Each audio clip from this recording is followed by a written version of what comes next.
Sábado 20 de mayo. Capítulo 2.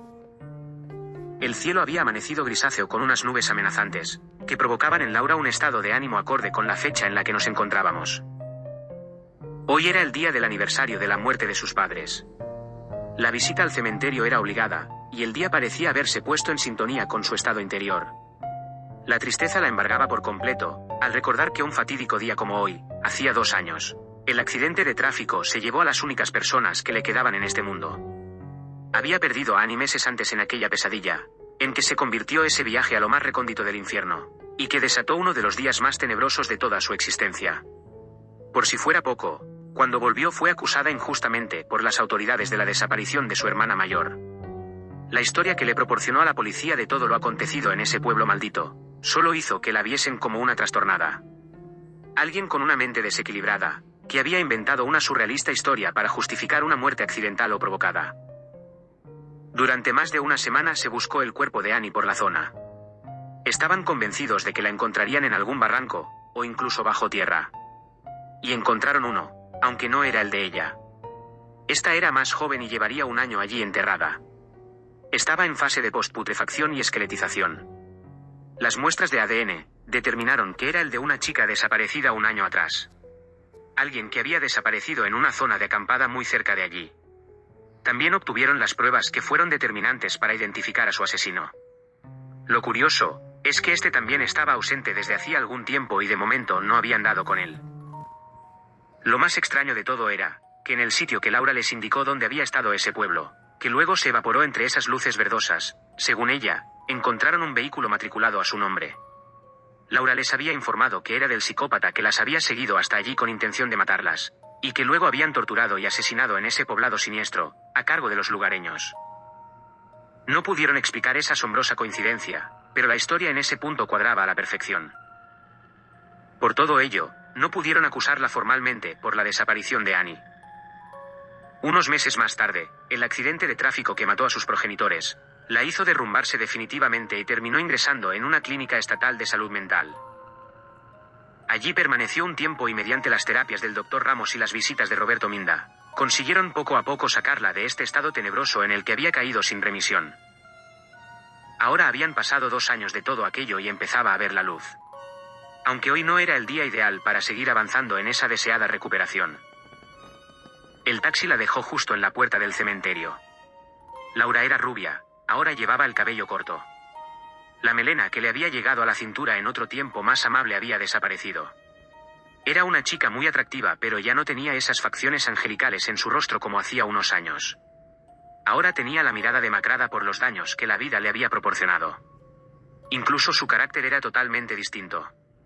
Esa inocencia, esa simpatía, y la ingenuidad que hasta hacía poco tiempo denotaba su actitud, ahora se había transformado en casi todo lo contrario. Las nubes grises descargaron las primeras gotas que comenzaron a caer en aquel camposanto. Laura se dirigía con rumbo a la zona de los nichos resguardándose de la lluvia. En pocos minutos llegó hasta el lugar exacto donde descansaban los cuerpos sin vida de sus padres.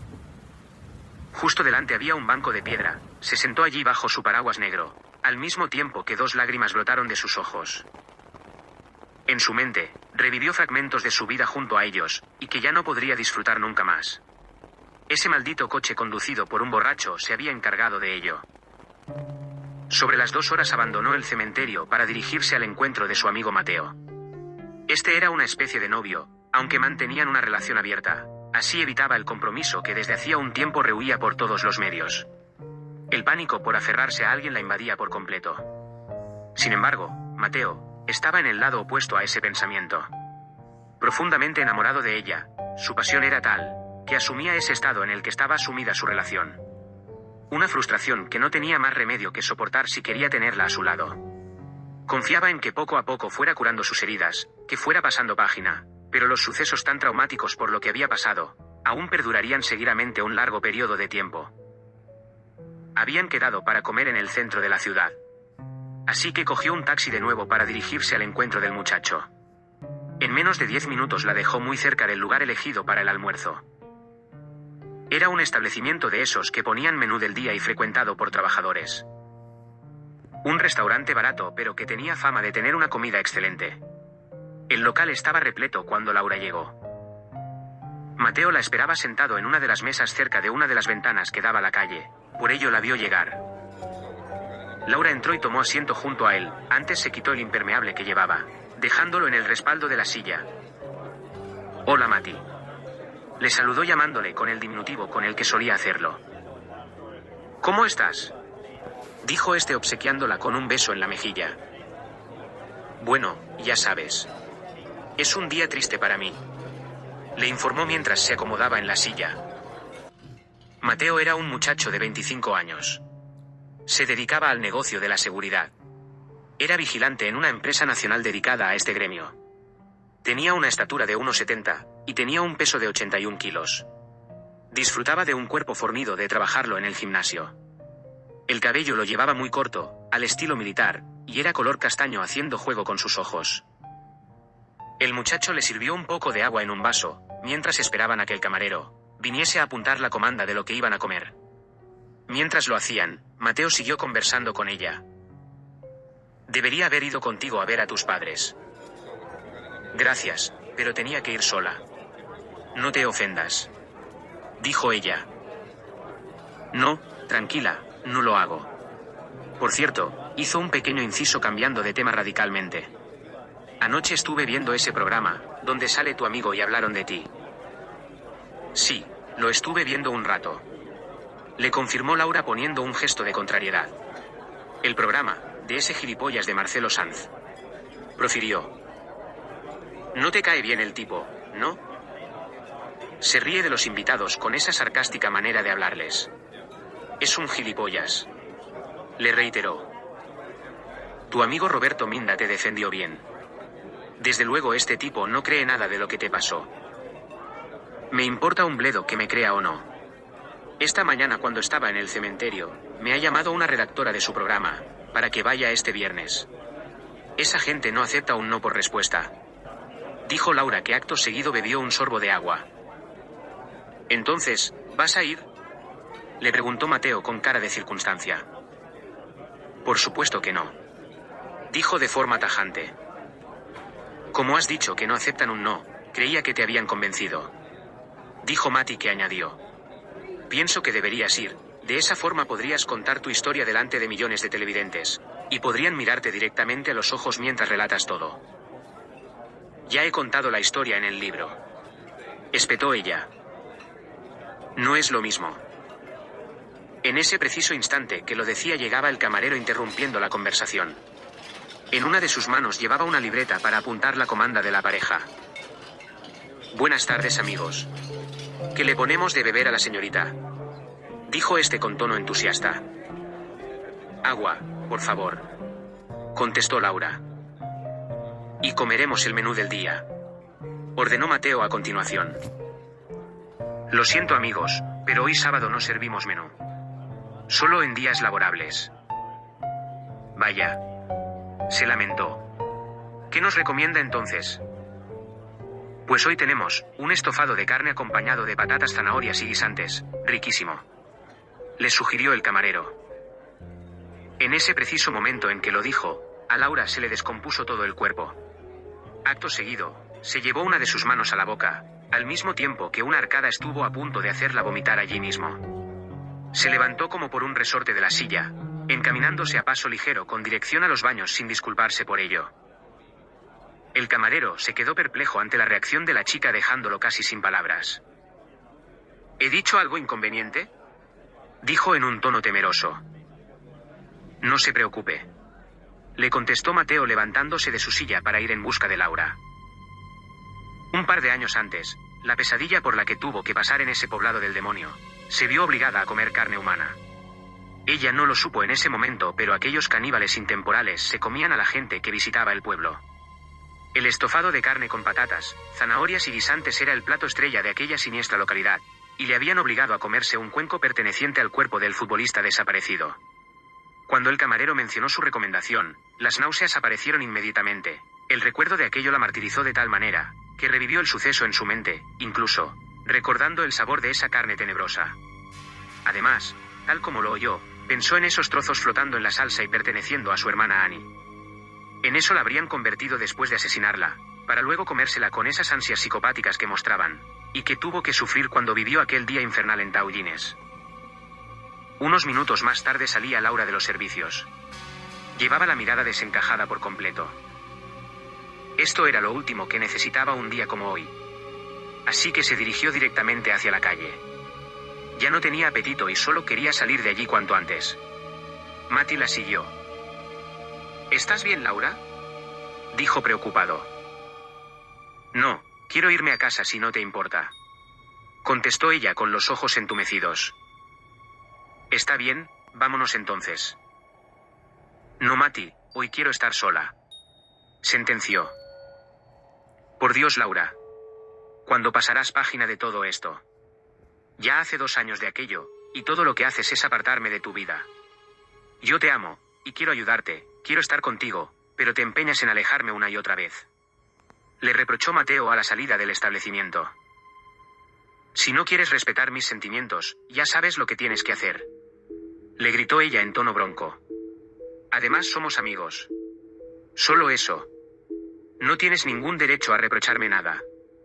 ¿Me has entendido?, finalizó. El muchacho se quedó atónito al ver la reacción de Laura a sus palabras. Un tono demasiado duro y que no se merecía, pensó. Acto seguido después de esto no dijo nada más. Se dio media vuelta y se marchó hacia su coche. Le había quedado muy claro. Con ella siempre sería así. No estaba bien, no para tener una relación con nadie. Ya estaba harto. Así que se fue de aquel lugar en un visible estado de enfado mezclado con un sentimiento profundo de tristeza. Laura hizo lo propio alejándose por aquella calle caminando. Su apartamento no estaba muy lejos y en solo 10 minutos llegaría al mismo. Era un edificio de 4 plantas en el centro de la ciudad. Estaba en régimen de alquiler y su vivienda estaba ubicada en el último piso. Subió las escaleras, no había ascensor en el edificio, así que no tenía más remedio que hacerlo a pie. Mientras subía, pensaba en lo dura que había sido con Mati, pero él quería algo que hoy por hoy no podía ofrecerle. Era un buen tipo y sabía que la quería, pero no estaba preparada para aferrarse a nadie aún. Las consecuencias psicológicas por todo lo que había sufrido eran realmente graves. Estuvo incluso a punto de quitarse la vida, después de que sus padres muriesen en aquel accidente. Sin duda el internamiento en la clínica la ayudó. Pero aún estaba convaleciente y seguía un tratamiento con antidepresivos, que sumado a la terapia con el doctor Ramos una vez a la semana, intentaban revertir el estado lamentable en el que había quedado su psique. Durante la tarde estuvo recostada en el sofá con la televisión puesta. Y sobre las 11, y después de comerse una pieza de fruta, decidió acostarse y terminar ese maldito día. No llevaría más de media hora en la cama, cuando un sonido extraño la sobresaltó. Era un ruido de rozamiento, como si alguien estuviera rayando alguna superficie. El extraño sonido parecía proceder de una habitación contigua al dormitorio. Se asustó. Alguien estaba en su apartamento. Buscó el móvil para alertar a la policía, pero no lo encontró.